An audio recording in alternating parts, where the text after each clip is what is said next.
de ce que l'on appelle tourisme et territoire. L'axe majeur de ce BTS est constitué certainement par cette idée de conception de produits touristiques. Alors pour concevoir des produits touristiques, il convient au préalable de comprendre les territoires sur lesquels on veut agir, de cerner les potentialités de ces territoires, d'évaluer les différentes facettes de ce territoire, les différentes composantes, en gardant en tête le marché, les clientèles visées.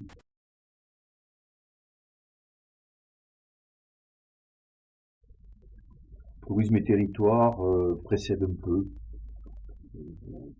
n'est pas en place un classement, une hiérarchie, mais précède un peu dans la démarche l'approche juridique, l'approche économique, l'approche mercatique, et finalement sert de base à cette conception de produits touristiques qui est plus liée à un volet commercial, à un volet de diffusion.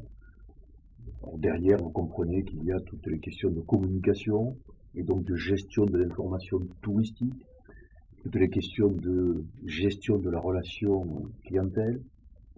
Et évidemment, tous ces exercices peuvent se faire en français, en anglais, en espagnol, donc par le biais des langues étrangères. Donc il y a une très forte transdisciplinarité, et sans qu'il y ait une discipline majeure, on peut dire qu'au centre de toutes ces activités, il y a cette compréhension des territoires sur lesquels s'exercent différentes activités, et on va retrouver différents acteurs, différents métiers, différents moyens qui sont mis à contribution.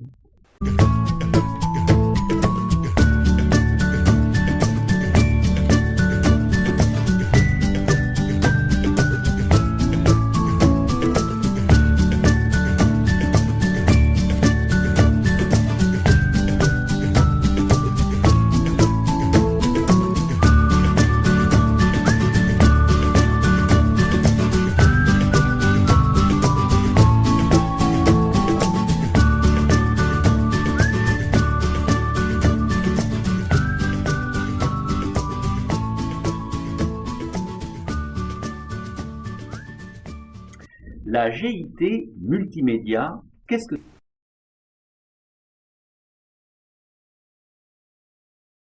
L'objectif de cette discipline, présente en première et deuxième année de BTS Tourisme, c'est de faire réfléchir les étudiants sur les modes de collecte de données, données textuelles, données images, données vidéo, le moyen d'assembler, de traiter ces données pour en faire des supports d'information, les faire réfléchir sur les modes de diffusion de ces supports.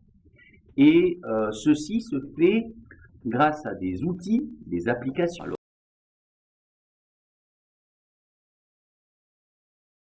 dans les outils et applications, il y a par exemple Blogspot, qui est une plateforme qui sert à créer des blogs. On pourrait utiliser également Joomla. Pour le paramétrage de sites internet, on utilise une application qui s'appelle WordPress. Les étudiants sont libres pour le montage vidéo d'utiliser un logiciel, par exemple que nous avons ici, qui s'appelle PowerDirector, mais ils sont libres d'en choisir d'autres. Par exemple, il y a pas mal de logiciels gratuits ou fournis d'origine, comme Windows Movie Maker. Au-delà donc de ce type de support, il y a bien sûr tous les programmes et logiciels qui permettent de faire de la pré-AO, donc présentation assistée par ordinateur, donc par exemple les plus connus étant PowerPoint, Prezi ou Impress. Au-delà de la production, au-delà de la manipulation de ces outils, le plus important, c'est que les étudiants arrivent à se questionner et arrivent à argumenter sur le choix du bon outil, du bon mode de communication et la réflexion sur la manière de diffuser efficacement cette information.